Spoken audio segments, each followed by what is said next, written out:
You know when you reach that writing decision and you're not happy about it? Yeah, I had to make a few decisions.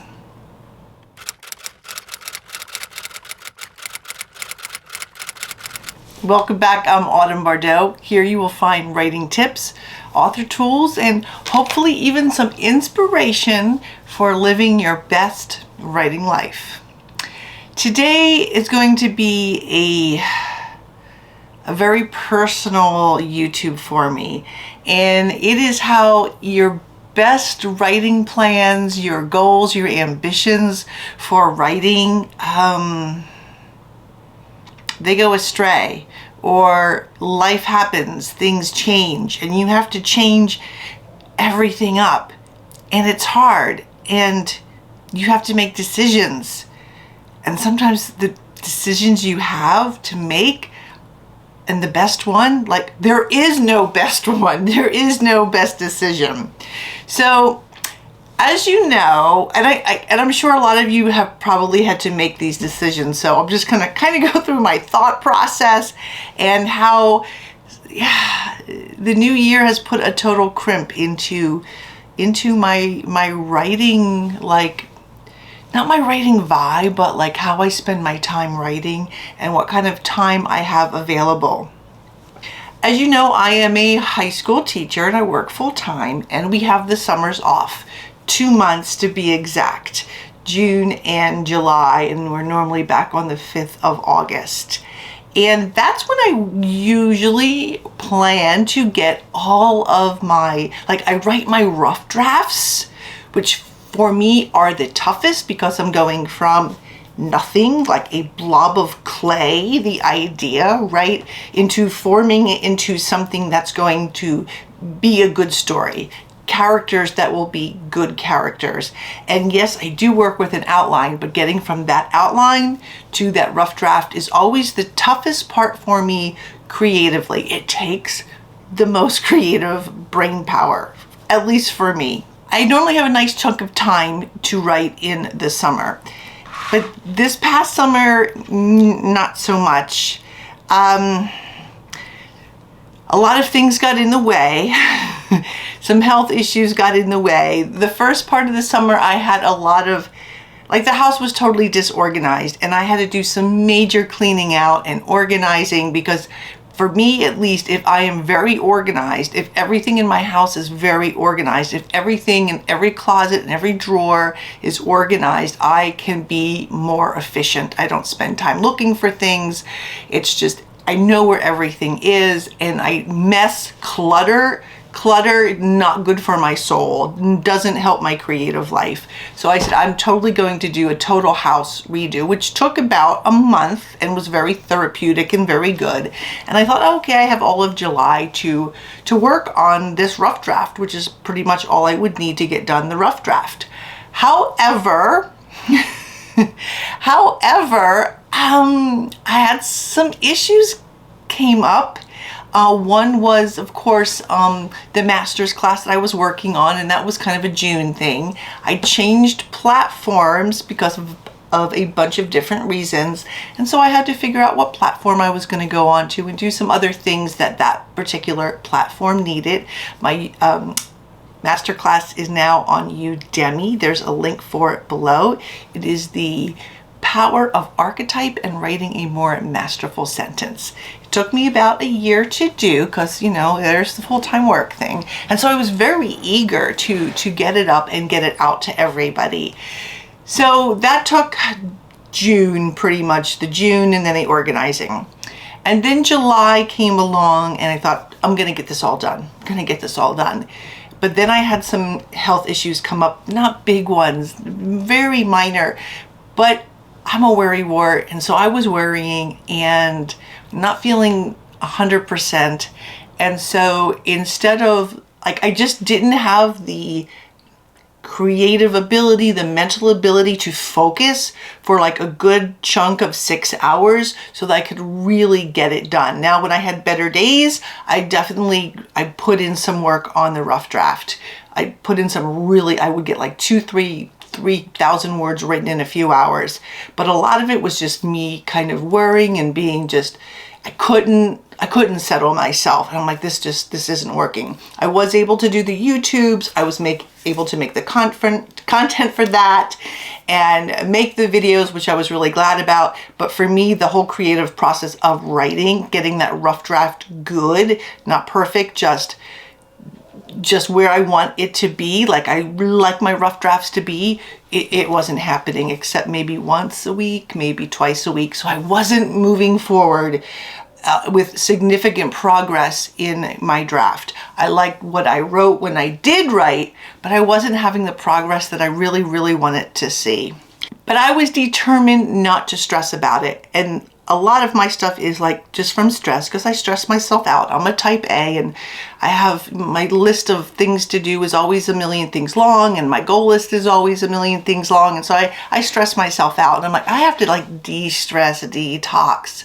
I need to take it down a notch if I'm going to function.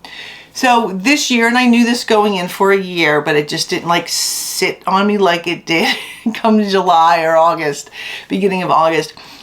In California, schools now start, high schools now start an hour later. So my original schedule for 18 years was I would get up at 5:15. I would be at work by 7. I have about a half-hour commute. I'd have lunch. I'd pack my lunch. I'd have a tiny little breakfast to go. I'd get on the freeway. I'd get to school at 7. I would usually get home by 3:45, 4 o'clock at the latest if there was traffic, and there was traffic many times. What that allowed me to do when I came home was to exercise and get some household tasks done, you know, run an errand, go to the grocery store, pick up whatever I needed to do. However, now in California, 1 hour later, so school now, instead of starting at 7:30, it starts at 8:30, which means I get up an hour later and be at school by 8. School starts at 8:30. It is done at 3:40, which means I'm not getting home now until 4:45, 4:30, 4:45. So not giving me a lot, like that whole hour that I counted on, that I was still very creative and my creative brain was still working. I lost that hour. And I eat dinner early because I go to bed early, right? And there was no time to write. No time to write. So I was like, what am I going to do? What am I going to do? I'm tired by teaching all day, 40 students in a classroom. It's draining. Not so much maybe the brain, but you're just drained. 40 kids all day long. It's a little bit draining. It's fun, but it's draining. So I'm like, I don't know when I'm going to do this writing. Like, I don't know when I'm going to do it. Yeah, I get to sleep later, but when am I going to put in some major writing time? That's when I had to make my unhappy decision. If I wanted to write at all, to have any progress at all on my novels, I needed to get up at 5:15. I needed to get up at 5:15 and write for the hour and then get ready for work, shower, yada, yada, go to work. That way when I came home at 4:30 or 4:45 or 5 o'clock, depending on the traffic, maybe all I had to do was just make dinner, get dinner ready, do whatever chores I needed to get done. You know, I have a dog, that kind of stuff. So I don't like to get up at 5:15. For 18 years, I got up at 5:15, and you know what? I never, ever got used to it. It doesn't work with my body rhythms. It just does not. And I remember a teacher once telling me, oh, you'll get used to getting up at 5:15. Like, you'll get used to it. I never did. I don't naturally get up at 5:15 or anywhere near there. A good time for me to wake up is 6:30. Like, my body kind of tends to wake up naturally around then, but never 5:15. But I had to make that unhappy decision that if I wanted to write, I had to get up at 5:15. But then there's the whole exercise thing, right? My doctor's like, you're old, you need exercise, exercise, exercise. I'm like, great, so when am I fitting that in? And they're like, you can see this is all about how do you fit writing in to a busy life, to the time when your brain works with your writing ability. And so I thought, okay, so maybe I won't write every day. Maybe one day I'll get up at 5:15 and write, and the next day I'll get up and work out, and I'll just alternate the days. And I thought, that's the best I can do. Am I happy with that decision? No. But you know, it's really the only one, because I thought, okay, maybe I won't write it all. I'll continue the YouTubes and all of that, but I won't write. I'll just wait till I retire, or I'll wait maybe until summer to do the writing. And I thought, you know, that wasn't a good option for my soul. I couldn't do that. I need to write. I love to write. And not writing? No, it was just, that wasn't an option. Oh, the problem with exercising in the evening in California is it's stinking hot 6 months out of the year. Like stinking hot. So 100 degrees where I live at 5:30. And all my exercise equipment is in the garage because there's no room in the house for the exercise equipment. So I really have to exercise in the morning. So the evening option is not working. I have a historical fiction I'm writing. It needs to get finished. I want to finish it. And so that was my decision. Now, I'm making this video on a Sunday, and I'm going to start my new schedule on Monday. And I will tell you how it goes in the next, how my first week went in the next video. I will see if I actually got up at 5:30 and wrote one day, did exercise the next. I have to do it. Like, if I want to write, if I want to feed my soul with writing, I have to do that. And that will be tough for me. Maybe some of you are like, 5 o'clock, that's easy. You're lucky. I just also, people have asked me, why don't you write in the evening? I can't write in the evening. My brain is fried. It just, even during the summer, like my brain just doesn't do the evening well. For some reason, my best creative brain for rough drafts, for a second revision is like morning till like noon, 12 o'clock too. Once it hits evening and it's after work and after I've eaten, I don't know, somehow after I've eaten dinner, the body shuts down and I can read a book, I can edit some video, I can write a blog for the next week, but heavy creative work, revising sentences so they're great and better, you know, coming up with just that rough draft, I find that I'm not able to do. So I have to work with my body's rhythms, even though my body rhythm doesn't want to get up at 5:15. If you stay to the end of the video, you will find out how the first 2 days of my new schedule went. That'll be at the end of the video.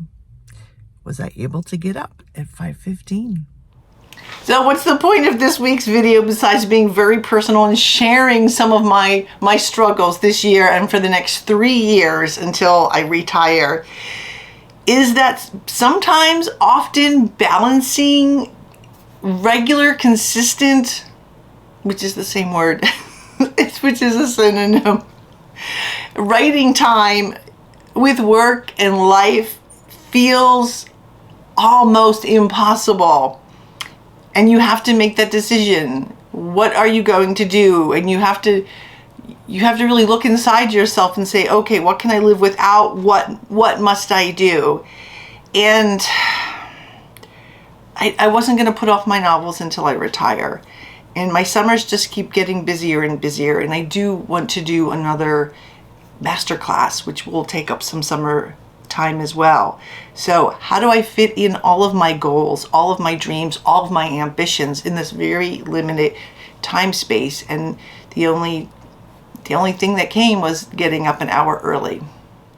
Truthfully, the thought of doing that early makes me kind of sad and makes me a little bit angry. And I don't know why angry, just angry because I'm like, like, I hope this works. I know it's all on me to do this, to put the effort in, to go to bed early enough so that I can get up at 5:15 and like unbleary myself unleary myself so that I can 5:15 for an hour get that writing done or get that exercise in. So I'm not going to say fingers crossed, because I'm going to do my darndest to make it happen.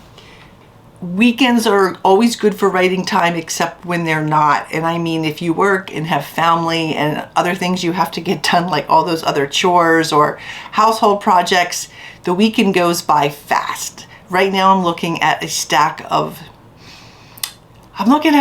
ironing and some laundry to put away and some other things I have to do, you know, file the bills, that kind of stuff. So the weekend, it just, it kind of zips by.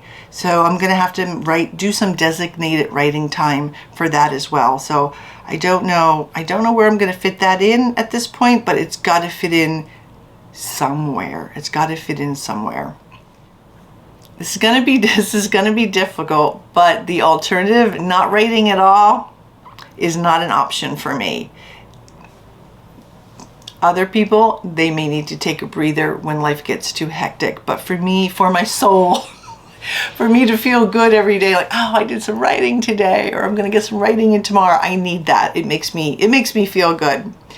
I do plan on, and I've had this up on my to-do list for 3 weeks now, is to create a vision board of the goals that I want to achieve this year. So I haven't made it yet. I don't know when I'll make it. I better make it soon, before the end of the year. But for me, if I have goals and they're written down and I can see them, then I know what I'm going for, and I know, like, okay, I want to hit this word count every week. Whether I hit it or not, the aim is that. So maybe I don't get 5,000 word count in, or I don't hit my deadline to finish the rough draft and begin the revision, but I'm close, or I'm in the neighborhood, and that itself will make me feel good, and that I'm doing the most by maximizing my time. So I have to create that, and I'll share that with you when I have it created. I think I'm actually going to end up drawing it on my iPad. So that's it. That's my little story about the struggles I'm facing now with my writing time. What struggles are you facing, or have you ever faced with the amount of writing time during a particular, your ability to write during a particular time in your life when there didn't seem to be any writing time available? And what solutions did you come up with? And did they work? Did the solutions work? That's it. That's it for this week. If you have a chance, I would love if you would check out my writing course on Udemy. That is The Power of Archetype and Writing a More Masterful Sentence. And it's good for beginners, and it's good for intermediate, and it gives you real things that you can do to take your writing to the next level, to really make and create impactful characters, and to write sentences that just do more than just move the plot along, but reveal conflict and character and emotion and theme and any of those other things that you feel that it needs to elevate that scene, to really make that scene pop. Until next week, when we're going to do a little something different as well, but I'm not telling. Dream, create, and embrace. Even if you have to embrace the 5:15, get up and try to write. Bye-bye. It's the first day that I got up at 5:15, and I just thought I'd report. I got up at 5:15. It was tricky. It was still dark outside. And I got up and I'm like, I can do this. So I went downstairs. I made my little yogurt drink that I always make and sat down on my chair that I like to write in. And guess what? I wrote. Somehow my brain woke up, and I was able to write, and I got maybe 3 pages written. And then at 6:15, when it was normally time for me to get up, I went upstairs and did the getting ready for work thing. And even that went really smoothly. So that was day one. Maybe I was just really excited for it. I don't know. But fingers crossed, because man, if I can write every day or every other day for an hour or 45 minutes, I'm going to get this draft done and I'm going to get this story done. So feeling good about this. I'll check in tomorrow. We'll see if I can do the same thing tomorrow. All right. Day 2 of the new schedule.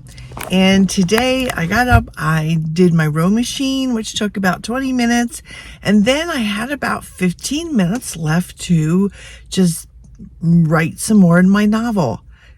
Very happy about that. So in the last 2 days, I have written more and spent more time on writing my novel than I have in the last 2 weeks. So I hope this isn't like just beginner excitement, but if I'm making progress, then I think I'm going to just keep going. So far, so good.